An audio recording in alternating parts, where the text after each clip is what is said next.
एक लड़की एक लड़के के ऊपर बैठी हुई सिगरेट पी रही होती है। तभी लड़का धीरे धीरे होश में आने लगता है और उसे थोड़ा चक्कर सा महसूस होता है। उस पर बैठी हुई औरत उसे ध्यान से देखने लगती है, फिर झुककर हंसते हुए कहती है कि लगता है आखिरकार वो जाग गया है। सदमे में लाल बालों वाला लड़का सोचता है कि वो कहाँ है और किस तरह की हालत में फंस गया है। डर के मारे वो तुरंत बिस्तर से कूद जाता है। उसका मजाक उड़ाते हुए लड़की पूछती है कि क्या उसके ड्रग का असर इतनी जल्दी खत्म हो गया, और ये भी कहती है कि उसने सुना है जागे हुए लोग ज्यादा दिलचस्प होते हैं। इसी पर लड़के को समझ आने लगता है कि क्या हो रहा है। उसे जल्दी ही एहसास हो जाता है कि उसका पुनर्जन्म हो चुका है। उसे याद आता है कि 300 साल पहले वो गलती से माउंट किंग पर फेरी वर्ल्ड में घुस गया था और उसी पल से उसकी कल्टीवेशन यात्रा शुरू हो गई थी। इन 300 सालों में उसने बिना थके मेहनत की, रोज अभ्यास किया, ज्ञान हासिल किया और एक स्वॉर्ड कल्टीवेटर बन गया। इसी समय उसे याद आता है कि जब वो अपने लक्ष्य के बेहद करीब पहुंचा था, हैरान होकर उसे एहसास होता है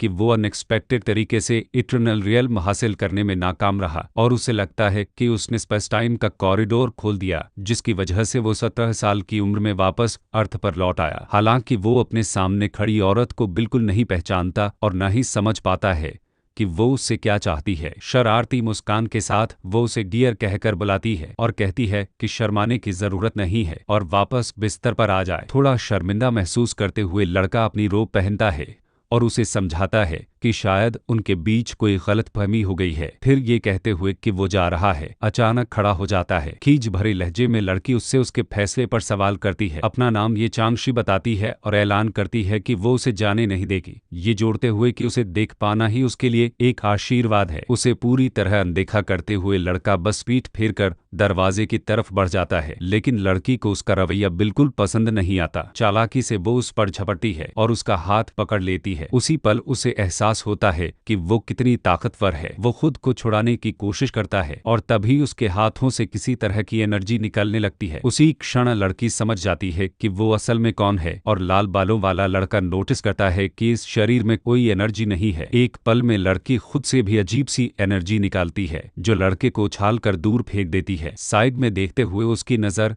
अपनी स्कूल यूनिफॉर्म पर पड़ती है और वो तय करता है कि उसे जल्दी से निकलना होगा। वो अपनी यूनिफॉर्म उठाता है और भागने लगता है। अभी भी सिगरेट पीते हुए लड़की बस इतना पूछती है कि क्या ये दिलचस्प नहीं है, और कहती है कि शायद वो अभी के लिए बच निकल जाए। मुस्कुराते हुए वो सोचती है कि क्या उसे लगता है कि वो उससे भाग सकता है, और कहती है कि चुनकिंग उसका ग्रेट व्हाइट हॉर्स है, इसलिए वो उसे जाने नहीं देगी। इस वक्त लाल बालों वाला लड़का पहले ही बाहर होता है और शहर को देख रहा होता है। अचानक वो पूरी तरह होश में आ जाता है, ये याद करते हुए कि 300 साल बीत चुके हैं और वो आखिरकार अर्थ पर लौट आया है। फिर वो अपने पिता, माँ और भाई के बारे में सोचता है, आखिरकार वो उन्हें फिर से देख पाएगा। तभी वो एक औरत की आवाज सुनता है जो कह रही होती है कि वो आदमी सच में बहुत प्रॉब्लमेटिक है, और पूछती है कि क्या ये सिर्फ एक बैग ही तो नहीं है। फिर सोचती है कि इसके लिए रोने की क्या जरूरत है। बाहें मुड़कर वो औरत लड़के से कहती है कि उसे रोना नहीं चाहिए और आज वो ये उनके लिए खरीद देगी। काफी प्यार जताते हुए उसका बॉयफ्रेंड उसे गले लगाता है, उसे डियर कहता है और बोलता है कि वो बहुत दयालु है। ये सब देखकर लड़का थोड़ी देर सोच में पड़ जाता है। तभी कोई उसे साइड होने के लिए कहता है ताकि रास्ता ब्लॉक ना हो। चेहरा घुमाने पर लाल बालों वाला लड़का देखता है कि ये एक मस्कुलर औरत है जो 2 सीमेंट के बैग उठाए हुए है। अब औरतें किसी तरह के कंस्ट्रक्शन के काम में लगी हुई दिखती हैं। हैरानी में वो सोचता है कि आखिर हुआ क्या है, और कहता है कि यहाँ के लोग उस समय से बहुत अलग हैं जब वो यहाँ से गया था। कुछ समय बाद एक एजुकेशनल इंस्टीट्यूशन की लाइब्रेरी में प्रोटैगनिस्ट एक किताब पढ़ रहा होता है और बताता है कि प्राचीन समय में स्प्रिंग एंड ऑटम पीरियड के दौरान एक डिजास्टर हुआ था जिसने औरतों की शारीरिक हालत बदल दी, जिससे वो ज्यादा स्मार्ट और ज्यादा स्ट्रांग बन गए। इसी दौरान कोंगो नाम की एक औरत ने कन्फ्यूशियनिज्म बनाया, जो एक ऐसा डॉक्ट्रिन है जो मर्दों से ज्यादा औरतों का सम्मान करता है। इस बदलाव की वजह से इंपीरियल पावर शिफ्ट हो गई। एम्परर ने अपना सिंहासन खो दिया और क्राउन प्रिंसेस को सौंप दिया। फिर 21वीं सदी में मॉडर्न बदलावों का असर सामने आया और इस तरह औरतों को मर्दों से ऊपर रखने की सोच और मजबूत हो गई। भले ही औरतों के ऊपर होने की छवि पहले से मौजूद थी, मसलन जब कोई शादीशुदा मर्द तलाक लेने का फैसला करता है तो तलाक मर्द को ही माना जाता है। इसके अलावा इस दुनिया में औरत का मर्द का पीछा करना बिल्कुल नॉर्मल है। किताब बंद करते हुए लाल बालों वाला लड़का कहता है कि ये सब बिल्कुल बेतुका है कि औरतें मर्दों से श्रेष्ठ हैं और ऊपर से औरतें ही मर्दों से शादी करना चाहती हैं। वो बस इतना मानता है कि दुनिया ऐसी ही है और उसे ये भी नहीं पता कि क्या उसका अपना घर भी इसी नियम का पालन करता है। उसी समय उसका पिता कुछ सफाई कर रहा होता है, तभी उसे दरवाजा खुलने की आवाज सुनाई देती है। सामने प्रोटैगनिस्ट होता है जो अपने पिता को फिर से देखकर हैरान रह जाता है। बिना कुछ सोचे वो उनके पास जाता है और उन्हें गले लगा लेता है। उसके पिता, जिनका नाम ली यान तो है, कहते हैं कि उनके बेटे ने कहा था कि वो स्कूल जाएगा और बाद में घर लौटेगा। अचानक बूढ़ा आदमी अपने बेटे के बाल सूंघने लगता है और सदमे में महसूस करता है कि उसके बेटे से परफ्यूम की खुशबू आ रही है। वो तुरंत पूछता है कि क्या वो किसी औरत से मिला है। फिर कहता है कि उसने पहले ही अपने हैंडसम बेटे को चेतावनी दी थी कि बाहर जाना उसके लिए खतरनाक है, चाहे सिर्फ क्लासमेट ही क्यों न हो, उसे सतर्क रहना चाहिए। अखबार उठाते हुए वो 15 साल की एक लड़की की कहानी बताता है जो अपने क्लासमेट पर भरोसा करने की वजह से मुसीबत में फंस गई थी। फिर वो सवाल करता है कि ऐसा लड़का भविष्य में क्या करेगा। कुछ भी न समझते हुए प्रोटैगनिस्ट सोचने लगता है कि वो आखिर क्या कह रहा है। चिंता के साथ ली यान तो अपने बेटे से पूछता है कि क्या उसे पता है कि ये कितना डरावना है। वो ये भी बताता है कि उसकी बहन पूरा दिन गेम खेलती रहती है। थर्ड रेट यूनिवर्सिटी से होने की वजह से उसे नौकरी नहीं मिल रही और उसके पास कोई एक्सपीरियंस भी नहीं है। बस लड़का ही बात बदलने की कोशिश करता है। लाल बालों वाला कहता है कि वो अपने पिता की बात समझता है और उन्हें चिंता करने की जरूरत नहीं है। फिर वो टॉपिक बदलते हुए पूछता है कि उसकी माँ कहाँ है। आह भरते हुए आदमी कहता है कि उसकी माँ अभी भी दूसरों के साथ बिजनेस की बातें कर रही है और अब जब बिजनेस ठीक नहीं चल रहा तो हालात काफी मुश्किल हैं। इस सिचुएशन से बचना चाहते हुए लाल बालों वाला बस इतना कहता है कि खाने का समय हो गया है और वो अपनी बहन को बुला लेगा। बिना किसी डर के वो दरवाजा खोलता है। उसकी बहन जाग रही होती है और कंप्यूटर पर कुछ देख रही होती है। ये CH होती है जो स्ट्रीमर से कह रही होती है कि वो जल्दी से अपने कपड़े उतार दे। वो चैट में ढेर सारी एडल्ट बातें लिख रही होती है और उसके पास गीले टिश्यू का एक डिब्बा रखा होता है। इस भयानक नज़ारे को देखकर प्रोटैगनिस्ट बस शर्मिंदगी के साथ दरवाजा बंद कर देता है। पूरी तरह शर्मिंदा होकर वो सोचने लगता है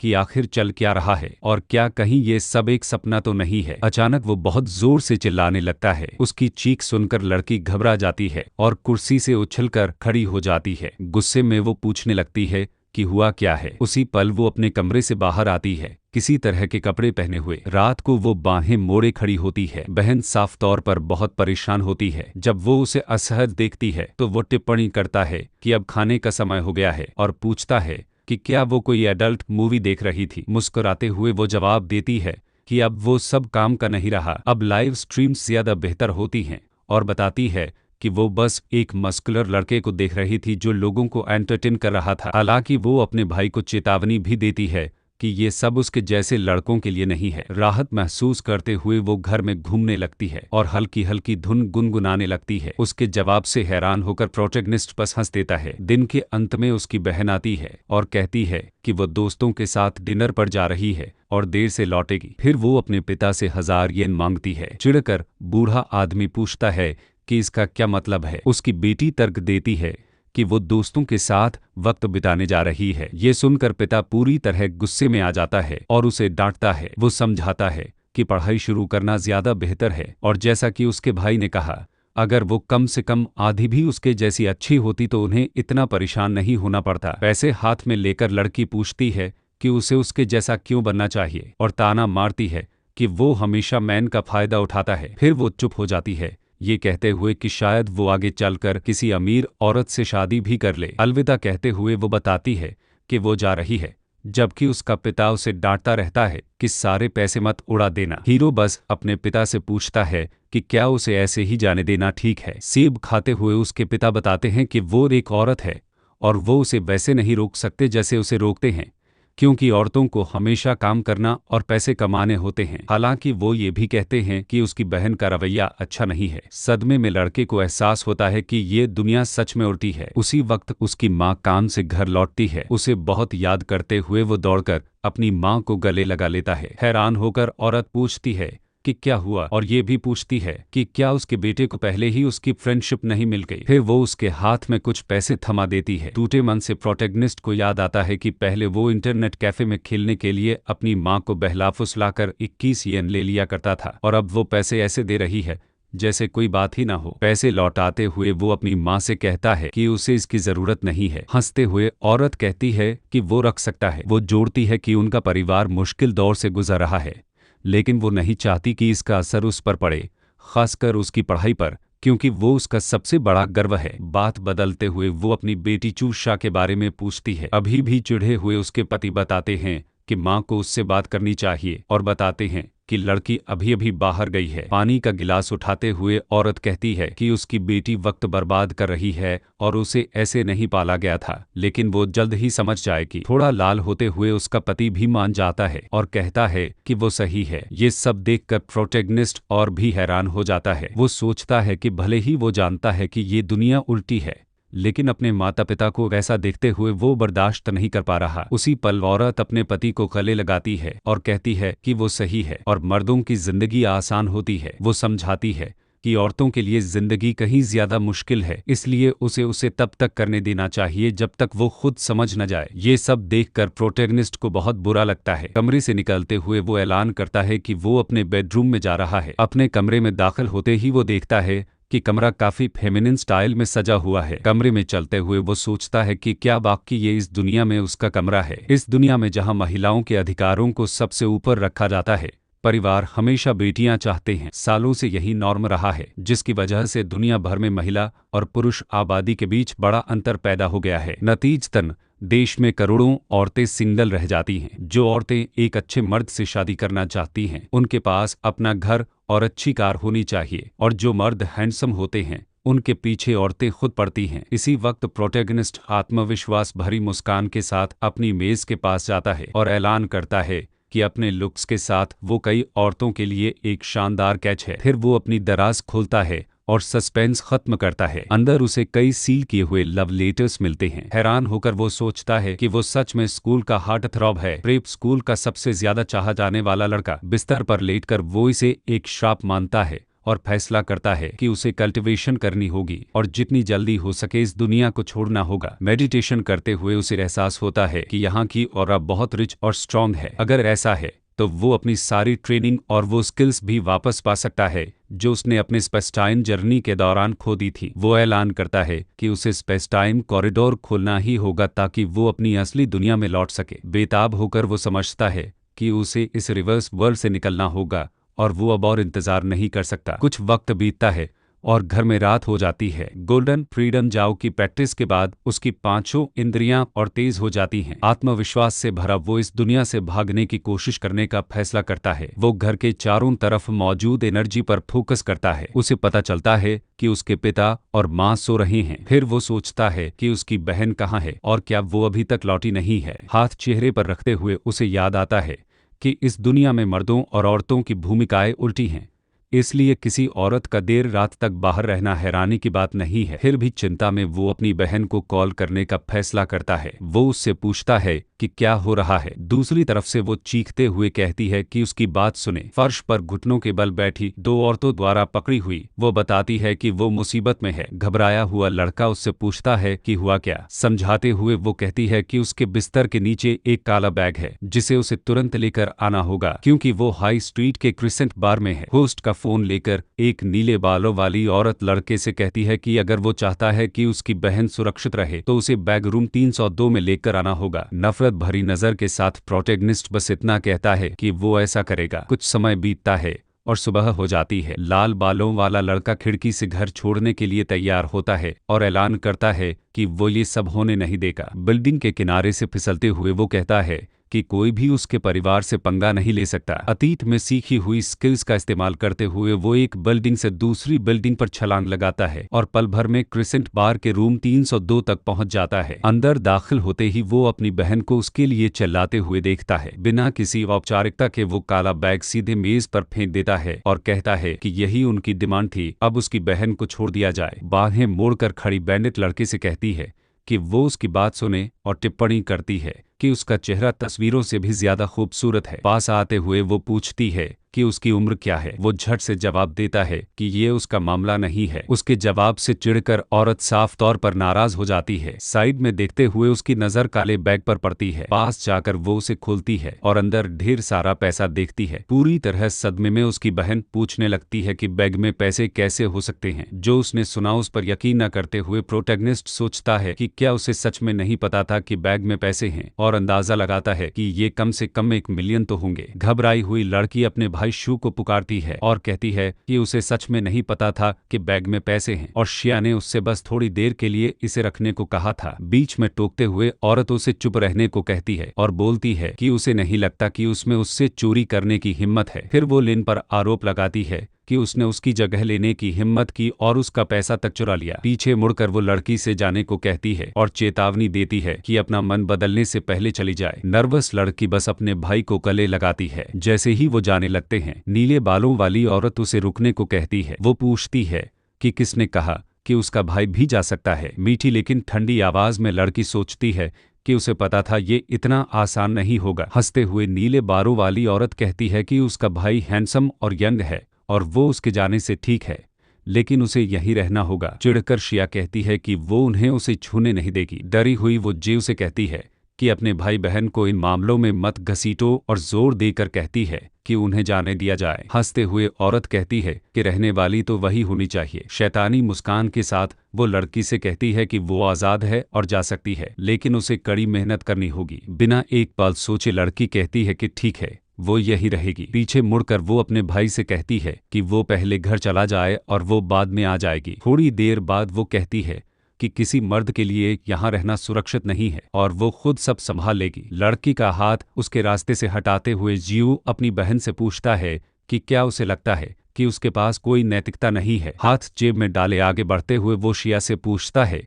कि क्या वो चाहती है कि वो यहाँ रहे। दोनों एक दूसरे को पागलपन भरी मुस्कान के साथ घूरने लगते हैं। औरत उसे गाली देते हुए कहती है कि वो एक बदतमीज बच्चा है और पूछती है कि क्या वो मरना चाहता है। वो चेतावनी देती है कि वो उसे बिस्तर पर ले जाकर हर मुमकिन तरीके से टॉर्चर करेगी। बिना किसी और बातचीत के प्रोटैगनिस्ट सीधा उस औरत के चेहरे पर थप्पड़ मार देता है। पीछे उसकी बहन वेन सदमे में खड़ी होती है। बेहद गुस्से में जो उस पर घुसा मारने दौड़ता है, लेकिन वो पलटवार करता है और दोनों के बीच मुक्कों की अदला बदली होने लगती है। थोड़ी देर बाद दोनों पीछे हटते हैं और असली लड़ाई शुरू हो जाती है। मुस्कुराते हुए प्रोटैगनिस्ट कहता है कि ये दिलचस्प है, क्योंकि वो सोच रहा होता है कि इस दुनिया की औरतों के पास भयानक पावर है। हाथ में चोट लगने के बाद जो बाकी औरतों को उस पर हमला करने का आदेश देता है। आत्मविश्वास से भरी जिया कहती है कि अगर कर सकती हैं तो हमला करें। बहुत ऊंची छलांग लगाकर वो एक अटैक से बच जाता है, फिर किसी तरह की फिजिकल स्किल का इस्तेमाल करता है जो एक बवंडर जैसी होती है। कुछ ही सेकंड में सब जमीन पर पड़े होते हैं। वो कहता है कि अब सब खत्म हो गया है और उन्हें चले जाना चाहिए। जैसे ही वो जाने लगते हैं, उन्हें एक अजीब आवाज सुनाई देती है। पीछे मुड़कर देखते हैं तो लड़की हथियार ताने खड़ी होती है और कहती है कि अगर उन्होंने एक भी कदम बढ़ाया तो वो गोली चला देगी। फिर वो पूछती है कि क्या उन्हें लगता है कि वो गोलियों से तेज हैं। आगे बढ़ते हुए उसका भाई उससे ऐसा न करने को कहता है और बोलता है कि उसे अपने भाई को माफ कर देना चाहिए। अभी भी गुस्से में वो औरतों से कोसते हुए कहती है कि इससे कोई फर्क नहीं पड़ता और जब वो भीख मांगेगा तब वो उसे यहीं मार देगी। हाथ में फूम पकड़े हुए प्रोटैगनिस्ट कहता है कि ये सब वही चाहती है। उसी पल सिगरेट पीती हुई एक औरत हंसने लगती है और कहती है कि ये नज़ारा काफी दिलचस्प है। पास आते हुए वो पूछती है कि उसे बुलाया क्यों नहीं गया। ध्यान से देखने पर उसे एहसास होता है कि ये वही एक सिनकिन है जिससे वो पहले मिला था। ये सोचकर वो घबरा जाता है और याद करता है कि जब वो उससे पहली बार मिला था। जिज्ञासा से वो पूछता है कि वो यहाँ क्यों है। हंसते हुए औरत बताती है कि ये जगह उसी की है। फिर वो श्याओं को बुलाती है और कहती है कि वो उसे संभाल लेगी और उसे जाने को कहती है। हैरान होकर जू उसे पागल बहन कहता है और पूछता है कि क्या वो नियम तोड़ना चाहती है। जानलेवा नजर से देखते हुए वो पूछती है कि उसका क्या मतलब है। उसी पल वो अपने सिक्योरिटी को आदेश देती है कि उसे ले जाओ, उसके हाथ पैर काट दो और सड़क पर फेंक दो। ये सुनते ही नीले बालों वाली औरत जमीन पर गिर पड़ती है, कांपने लगती है और रोते हुए माफी मांगती है। दया दिखाते हुए वो औरत पीछे देखती है और कहती है कि सिर्फ एक हाथ और एक पैर काटना ही काफी है। मुस्कुराते हुए वो चू सिंह से कहती है कि ये उसका गिफ्ट है और पूछती है कि क्या उसे पसंद आया। हैरान होकर रू पूछता है कि क्या वो कुंभ पर दया कर रही है। हल्की नजर से वो कहती है कि हाँ, क्योंकि वो पहला है जिसने उससे इस तरह बात करने की हिम्मत की है जो दूसरों से अलग है। हंसते हुए वो कहती है कि उसने पहले ही फैसला कर लिया है और लड़के को बताती है कि वो उसका 36वां बॉयफ्रेंड बनेगा। वो उसका हाथ झटक देता है, माफी मांगते हुए कहता है कि उसे कोई दिलचस्पी नहीं है और वो खुद अपना ख्याल रख सकता है। शुइन बस सोचती है कि आखिर कौन किसी का 36वां बॉयफ्रेंड बनना चाहेगा। अजीब माहौल में लड़की कहती है कि वो बस एक साधारण आदमी है, छोटे शरीर वाला, और आसानी से जू की नाइट वुमन बन सकता है। उसका मजाक उड़ाते हुए प्रोटैगनिस्ट पूछता है कि क्या वो सच में ऐसा सोचती है और क्या उसमें इतनी हिम्मत है कि अपनी ताकत की तुलना उससे करे। डरी हुई उसकी बहन फुसफुसाकर पूछती है कि क्या वो पागल हो गया है और वो इतनी ताकतवर औरत से खुद की तुलना कैसे कर सकता है। ये सुनकर ये पूछती है कि क्या वो खुद को बहुत ज्यादा समझता है। बेखौफ जवाब देते हुए वो उसे चुनौती देता है और ऐलान करता है कि अगर वो जीत गया तो उसे परेशान करना बंद करना होगा। हैरान होकर वो पूछती है कि क्या वो भूल गया है कि वो एक मर्द है। शरारती मुस्कान के साथ वो पूछता है कि वो इतनी डरी हुई क्यों है। तभी वो खुद को शेन की बताती है और दावा करती है कि ऐसा कुछ भी नहीं है जो वो नहीं कर सकती, लेकिन वो एक शर्त भी रखती है कि अगर वो जीत गई तो वो उसका बॉयफ्रेंड बनेगा। बिना सोचे समझे लड़का मान जाता है। कुछ समय बाद दोनों एक स्टेज पर आमने सामने खड़े होते हैं। तीन औरतें इस द्वंद्व पर टिप्पणी करने लगती हैं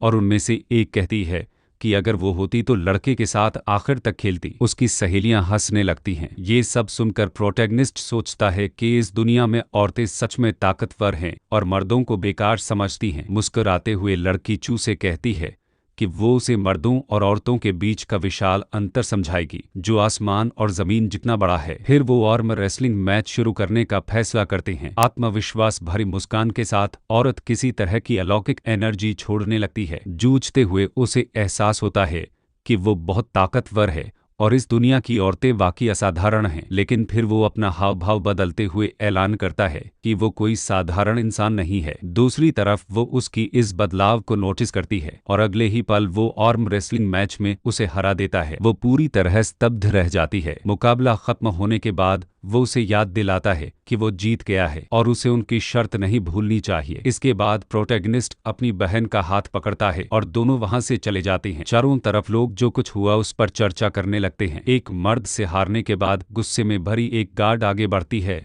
और कहती है कि वो उसके पीछे जाएगी, लेकिन उसे अपनी बॉस से एक जोरदार थप्पड़ मिलता है। गुस्से में वो कहती है कि चुप रहो और दावा करती है कि वो अभी हारी नहीं है। स्टेज से वो चू किंग को आवाज देती है और कहती है कि उसने उसे चौंका दिया, लेकिन उसे ये नहीं भूलना चाहिए कि उसके जैसा मर्द किसी औरत के पंखों की देखभाल करने के लिए ही पैदा होता है और उसका ऑफर अब भी कायम है। झूंझलाकर प्रोटैगनिस्ट पूछता है कि मर्दों को औरतों से चिपके रहने की जरूरत क्यों है जब उनके पास हाथ पैर हैं और वो अपना रास्ता खुद बना सकते हैं। ये सुनकर एक औरत पूछती है कि कहीं उसका दिमाग तो खराब नहीं है। मुस्कुराते हुए वो कहती है कि प्राचीन काल से ही मर्दों का पीछा औरतें करती आई हैं और इस दुनिया के स्तंभ भी औरतें ही हैं। वो जोड़ती है कि समाज में बदलाव लाने वाली भी वही हैं। बालों को घुमाते हुए वो कहती है कि ये तो बच्चे भी जानते हैं। उसी पल एक औरत पूछती है कि उसके जैसे मर्द में आखिर खास क्या है और साहित्य में कितने पुरुष नायक हैं। वो नतीजा निकालती है कि समाज में औरतें ज्यादा महत्वपूर्ण हैं। प्रोटैगनिस्ट की तरफ बढ़ते हुए वो पूछती है कि उसका क्या मतलब है। ऊपर की ओर इशारा करते हुए वो कहता है कि वो बस इतना जानता है कि मर्द लगातार खुद को बेहतर बनाने की कोशिश करते हैं, इसलिए एक खूबसूरत औरत की गोद में आराम करना और मेहनत के बदले इनाम पाना यही मर्दों का रास्ता है। ये कहकर वो अपनी बहन के साथ वहां से चला जाता है। झूंझलाकर एक गार्ड मिस वू को आवाज देती है। उसकी बॉस पूछती है कि क्या उसे वो आदमी दिलचस्प नहीं लगा, ये कहते हुए कि वो उसी के टाइप का है और वो उसे जाने नहीं देगी। गार्ड फिर से मिस वू को बुलाती है और कहती है कि उन्हें उसे तुरंत लौटने की जरूरत है। इस पर वू जवाब देती है कि वो सिर्फ 2 दिन के लिए ही बाहर आई है और अभी कैसे लौट सकती है। साथ ही कहती है कि उसे उस तरह से बुलाना बंद करें क्योंकि उसकी बहन अभी जिंदा होती है। कुछ देर बाद रात में शाह अपने भाई के साथ चल रही होती है और उससे पूछती है कि क्या वो इस बारे में उनके माता पिता को बताएगा। लड़का जवाब देता है कि हाँ बताएगा और उससे पूछता है कि अगर वो वहां नहीं होता तो वो क्या करती। बेहद चिढ़कर लड़की पूछती है कि क्या वो उसे धमका रहा है जो कुछ हुआ उसके लिए। थोड़ा रुककर सोचते हुए वो अब पूछती है कि वो इतना ताकतवर कैसे हो गया। फिर वो सवाल करती है कि क्या वो भविष्य में यिन से शादी नहीं कर सकती, ये कहते हुए कि वो शहर के एक बहुत ही अहम परिवार से ताल्लुक रखती है। वो निष्कर्ष निकालती है कि अगर उनकी शादी हो गई तो उसे फायदा ही होगा, और वैसे भी वो उससे बस कुछ साल ही बड़ी है। ये सब सुनकर लड़का पूरी तरह हताश हो जाता है। गुस्से से भरा वो उसे चुप रहने को कहता है और धमकी देता है कि अगर उसने एक शब्द और बोला तो वो उसे वापस उसी बार में भेज देगा। कुछ समय बाद प्रोटैगनिस्ट के घर पर वो मेडिटेशन करता है और सोचता है कि उसे अपनी पिछली पावर जितनी जल्दी हो सके वापस पानी होगी, क्योंकि उसकी मौजूदा ताकत काफी नहीं है। अभी तक उसकी ट्रेनिंग ने सिर्फ उसकी इंद्रियों को तेज किया है और उसकी दृष्टि बेहतर की है। इसी बीच उसकी बहन देख रही होती है और अधीर होकर अपने छोटे भाई से कहती है कि वो अब पैंट उतार दे। ये बात सुनकर, क्योंकि वो अपनी सेंसरी ट्रेनिंग इस्तेमाल कर रहा होता है, प्रोटैगनिस्ट हक्का बक्का रह जाता है। वो सोचता है कि ये चूषा तो ओरिजिनल वर्ल्ड में उसकी बहन से भी बदतर है। अगले दिन इम्मान हाई स्कूल में हीरो अपनी स्कूल यूनिफॉर्म पहने क्लास के लिए तैयार होता है। पीछे से कोई उसका नाम पुकारता है। उलझन में वो सोचता है कि क्या ये उसका बेस्ट फ्रेंड लिनडोंग है। तभी उसका दोस्त पास आकर पूछता है कि वो कल क्या कर रहा था और उसने उसके कॉल्स का जवाब क्यों नहीं दिया। लड़का दूरी बना लेता है, कुछ भी न समझते हुए। उसका दोस्त पूछता है कि वो इतना अजीब व्यवहार क्यों कर रहा है। हंसते हुए शू कहता है कि सब ठीक है और वो अब जा रहा है। चलते हुए वो सोचता है कि ये बारबी कभी उसका दोस्त नहीं हो सकती। क्लासरूम में वो परेशान महसूस करता है और कहता है कि वो इस दुनिया में अब और नहीं रह सकता। अचानक कोई उसके कंधे पर थपकी देता है। हैरान होकर वो साइड में देखता है। ये सोंग शी होती है, क्लास प्रेसिडेंट, जो उससे पूछती है कि क्या वो ठीक महसूस नहीं कर रहा। अजीब सा महसूस करते हुए वो जवाब देता है कि वो ठीक है, बस ठीक से नाश्ता नहीं कर पाया और भूखा है। बहुत शर्माते हुए लड़की कहती है